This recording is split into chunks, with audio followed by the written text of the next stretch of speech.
मैं यही समझता था कि ये इम्पोर्टेड हुकूमत इसी तरह का बजट देगी। इस बजट का जो रिलीफ है वो 3 महीने बाद पब्लिक को मिलेगा। एक पॉजिटिव काम करने वाली हुकूमत के ऊपर जितनी तनकीद की गई उसका फिर नतीजा ये लोग निकले हैं। नहीं तो अब क्यों नहीं हो रही? अब तो मैंने आपको बताया। Good evening, welcome to national debate. Budget 2022-23 पेश कर दिया गया। बजट के अंदर पब्लिक के लिए क्या रिलीफ होना है? बजट से पहले ही इतनी मर्तबा प्राइसेस बढ़ाई गई हैं पेट्रोलियम की, यानी 10 दिन के अंदर 60 रुपए पेट्रोल की कीमत में इजाफा कर दिया गया और उसके इनडायरेक्ट या डायरेक्ट जो असरात हैं पब्लिक के ऊपर वो हम सब देख चुके हैं, भुगत चुके हैं। अब मिफ्ता इस्माइल साहब बजट तकरीर के दौरान ये कहते हुए पाए गए कि 3 महीने के बाद इस बजट का रिलीफ आपको देखने को मिलेगा। मैं बचपन से जवान हो गया, मैं मुसलसल पाकिस्तान के अंदर बजट देने वालों की जानिब से यह सुनता आ रहा हूं कि 3 महीने बाद आपको रिलीफ मिलने जा रहा है। और सोने पे सुहागा ये कि यहां हर चीज प्लस साइज की है। प्लस साइज की कैसे?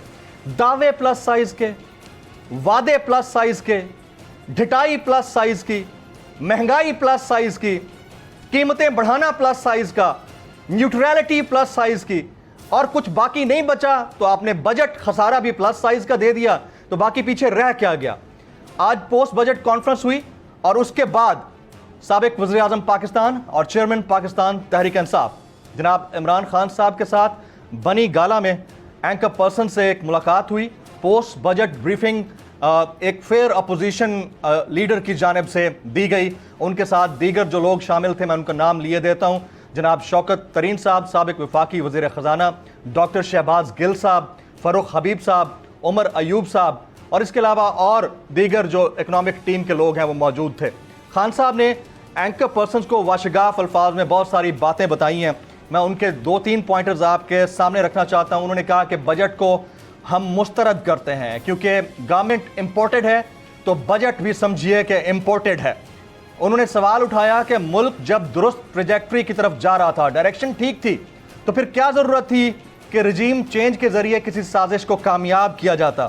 उन्होंने कहा कि पेट्रोल 30% कम प्राइस पर हमें रशिया से मिलने जा रहा था, अगर हम वो ले लेते तो आज अवाम जिस तकलीफ से गुजर रहे हैं उनको इसका रिलीफ मिल रहा होता। जब इंडिया 40% कम प्राइस पे ले सकता है पेट्रोल, तो व्हाई नॉट पाकिस्तान? तो यहीं पर मेरा सवाल था कि क्या आप कोई मुआहदा करके आए थे रशिया से?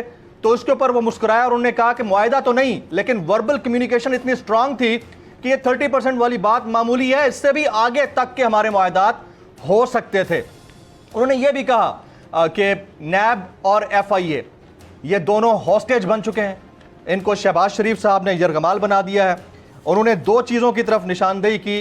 पहली कि NRO 1 शहबाज शरीफ और इनके ख़ानदान को दिया गया तमाम केसेस से इनको माफ़ी दिला के, NRO 2 में ये नैब और FIA को अपने अंडर करके उनसे अपनी पसंद के फैसले करवाना चाहते हैं। और इलेक्शन कमीशन ये भी अब टेक ओवर कर लिया गया शहबाज शरीफ की जानिब से, और आने वाले दिनों में जब भी कभी इंतखाबात हुए तो उनके नताइज के ऊपर क्वेश्चन मार्क होंगे।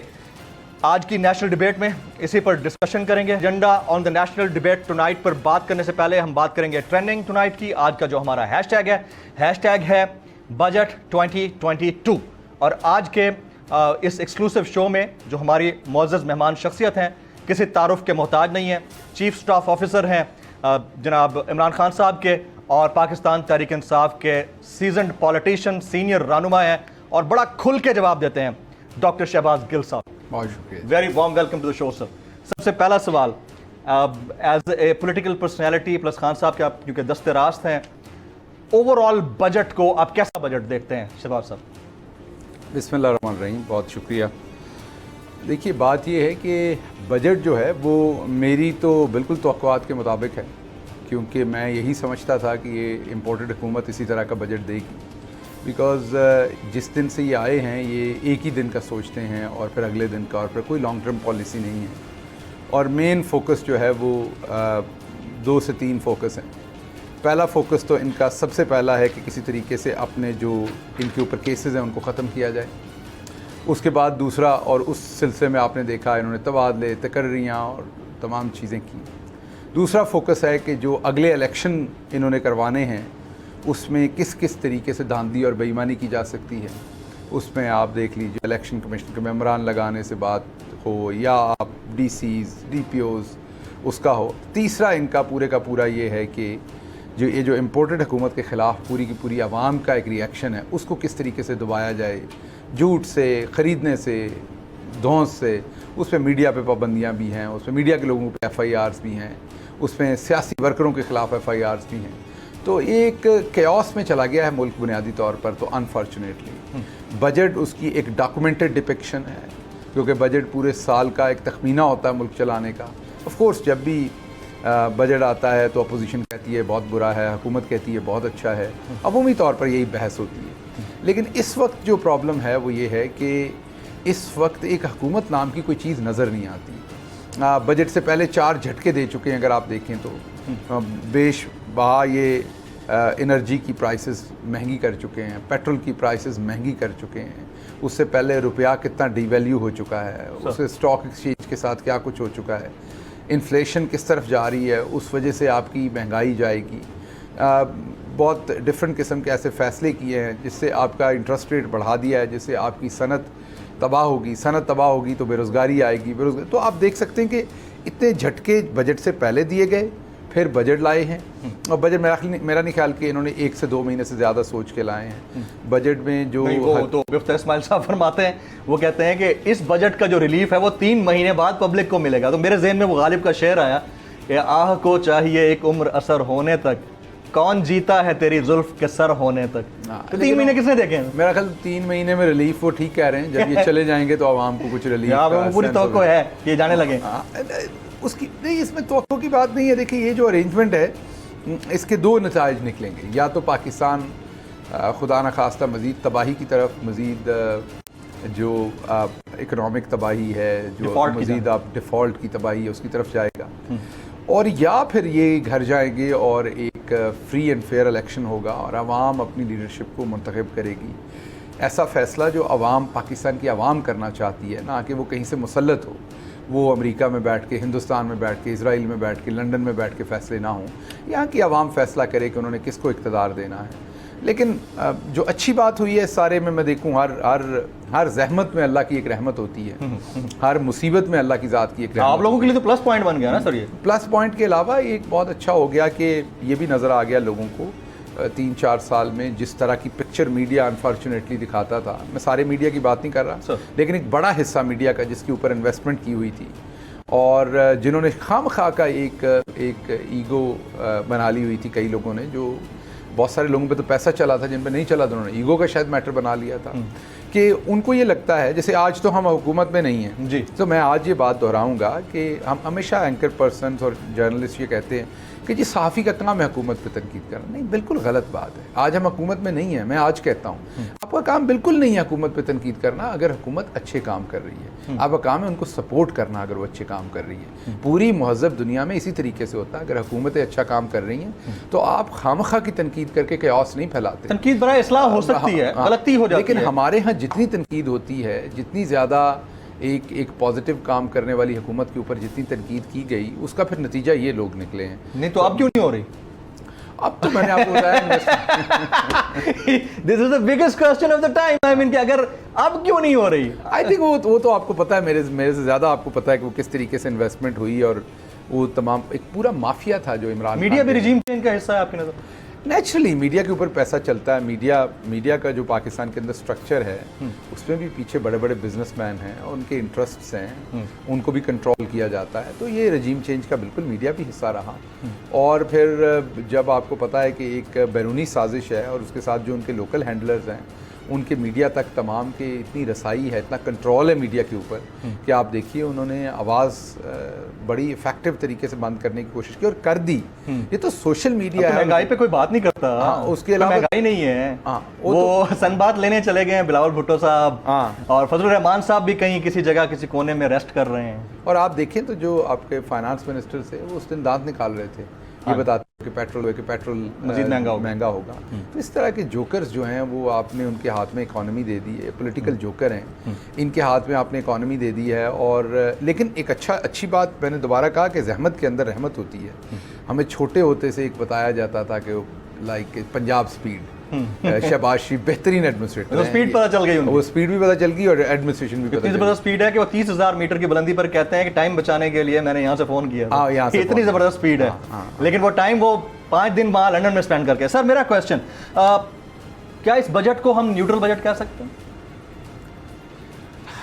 मतलब मैं इसलिए कह रहा हूँ कि ऑपोजिशन कोई थी नहीं ना, हाँ, तो इस हिसाब से न्यूट्रल कह सकते हैं आप देखिए बात ये है कि इस टाइम तो सब कुछ ही न्यूट्रल हुआ है, तो आप बजट को भी न्यूट्रल कह सकते हैं।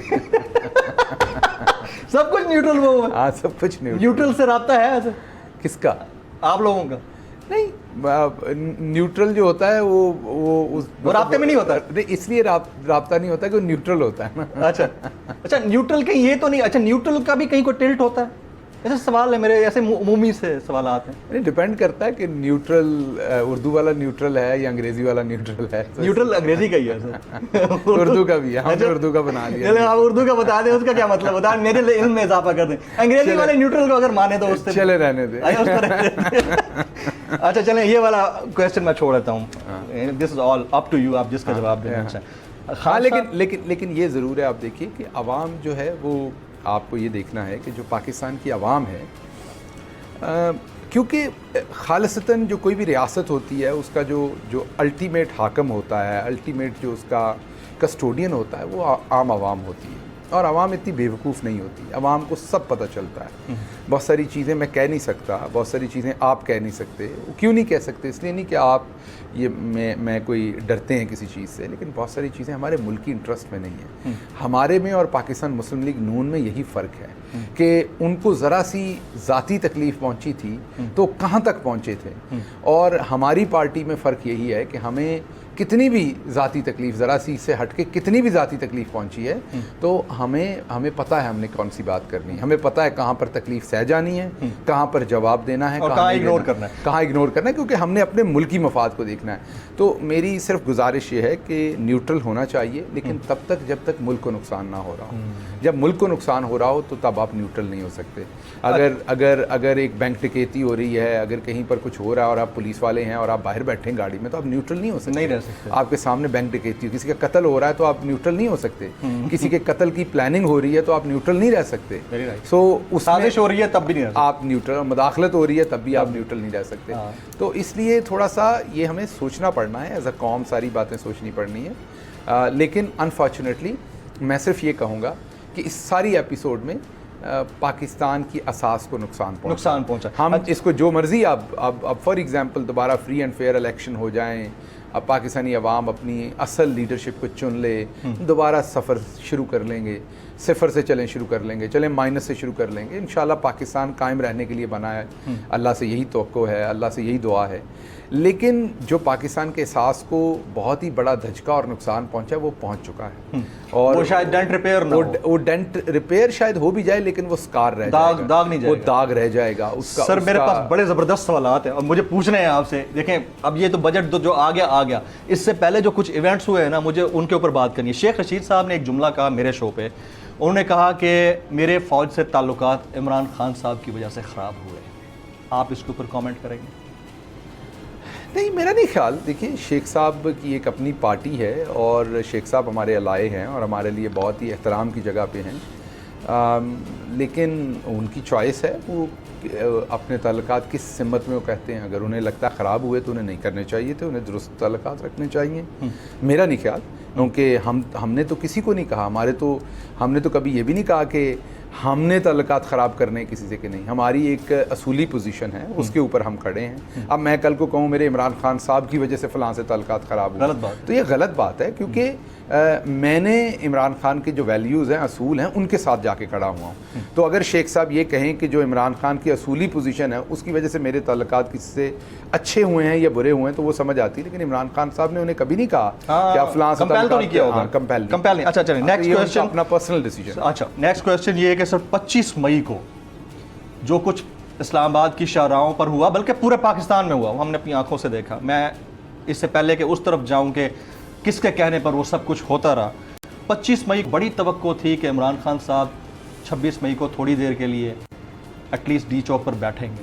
आप लोग जो वापस गए, क्या किसी डील के नतीजे में वापस गए? देखिए, दो बातें जी ज़हन में रखिएगा। आप सहाफ़त कर रहे हैं सर, आपने ये करियर चुना, सहाफ़त में आप लोगों के बारे में अच्छी खबरें देते हैं, बुरी खबरें भी देते हैं, राइट। लेकिन जब आप खबर देते हैं तो क्या जिस दिन आप बड़ी मुश्किल खबर देते हैं आपको गनमैन लेके घर से निकलते ऐसा हैं? हो ही नहीं सकता। आप कोई अपने साथ असला लेके निकलते नहीं, आपका एक प्रोफेशन है, आप उस पे काम करें, चाहे उसका कोई भी रिजल्ट है, हमें करना है, आपने करना है। इस तरह जो पॉलिटिकल पार्टी होती है Right. और एक तशद्दुद पसंद ग्रुप होता है, उसमें यही फ़र्क होता है। पॉलिटिकल पार्टी के लोग जो होते हैं वो असला बरदार नहीं होते, वो लठ बरदार नहीं होते, वो मार कुटाई नहीं करते, वो अजियत नहीं देते, वो दूसरे लोगों का नुकसान नहीं करते, वो तशद्दुद नहीं करते। पॉलिटिकल पार्टी तो होती ये है। अदरवाइज़ आपने देखा कि जिस तरीके से MQM को एक तशद्दुद पसंद जमात कराची में बनाया गया, फिर उसके नताइज आपने देखे। पंजाब में भी आपने जमातों को तशद्दुद पसंद बनाया, उसके नताइज आपने देखे रियासत के लिए, पाकिस्तान के लिए, आवाम के लिए। तो पाकिस्तान तहरीक इंसाफ कोई तशद्दुद पसंद जमात तो है नहीं, ना हम बनने जा रहे हैं, ना हमने कभी बनना था। इमरान खान का नज़रिया तो हमेशा अमन का है, पीस का है। अब अगर आप लोगों पे, औरतों पे, बच्चों पे तशद्दुद करेंगे, आंसू गैस मारेंगे, आप उन्हें लाठी चार्ज करेंगे, सीधी गोलियां मारेंगे, तो आप मुझे बताइए पॉलिटिकल पार्टी इसके लिए तैयारी क्या होगी? इसके लिए दूसरी तैयारी ये कि आप भी गोलियां मारें, तो फिर तो आप तशद्दुद आप लोगों के ज़हन में ये नहीं था कि ये भी हो सकता है? इस हद तक नहीं था। नहीं, हम कैसे हो सकता है? एक्सपेक्ट नहीं कर रहे थे। नहीं, कैसे हो सकता है? सुप्रीम कोर्ट का वैसे ही पहले ही फैसला आ चुका था। मुझे बताएं, कोई भी जी शऊर इंसान कैसे सोच सकता है कि कोई और सानिया मॉडल टाउन करके बैठा है पहले बंदा? ये बात तो है। ये तो फिर मैं ये कह रहा हूँ कि उसके अंदर फिर न्यूट्रल भी तो है ना, उन्होंने भी तो देखना है ना। वो हमारे इदारे हैं, हमारी अदलिया है। अच्छा, पब्लिक ये समझ रही है कि शायद आप लोगों की कोई बैकडोर डील हुई जिसके वजह से आप लोग गए? नहीं, बिल्कुल नहीं, ऐसा कुछ नहीं हुआ। असल बात सिर्फ ये है कि देखिए वहाँ पर आप 2-3 चीज़ें देखिए।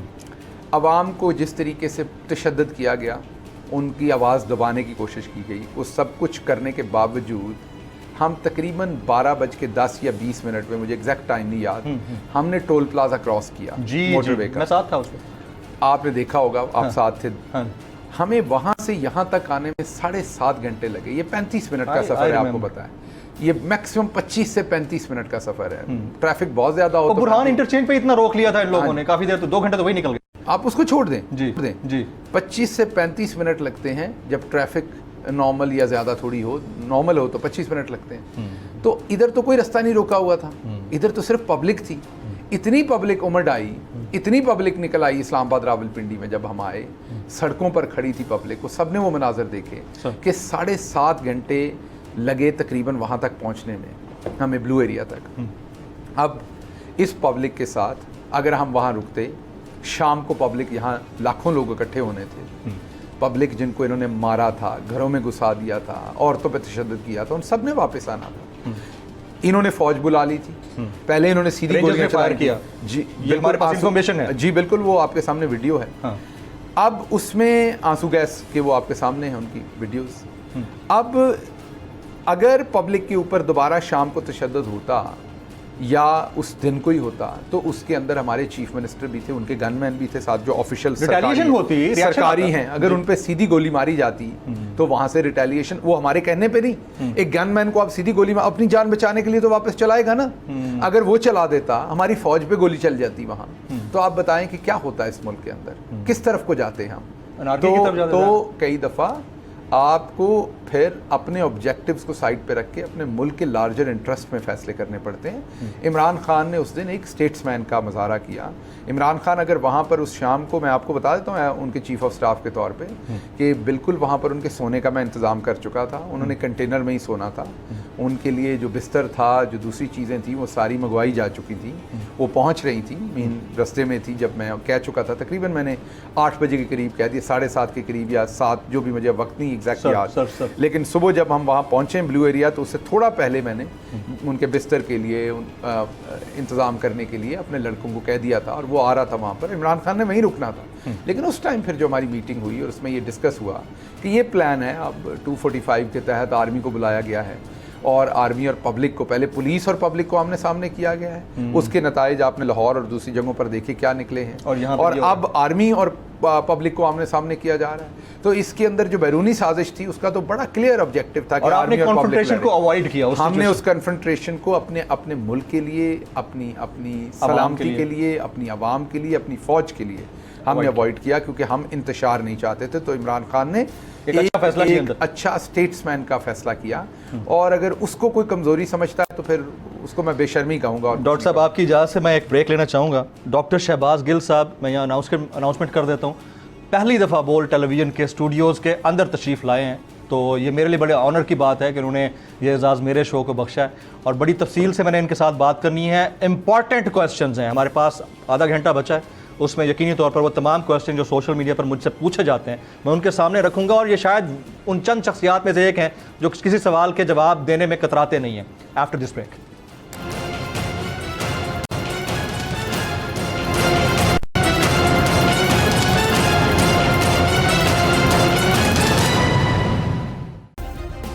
सब्सक्राइब करें और बेल दबाएं ताकि कोई खबर रह न जाए।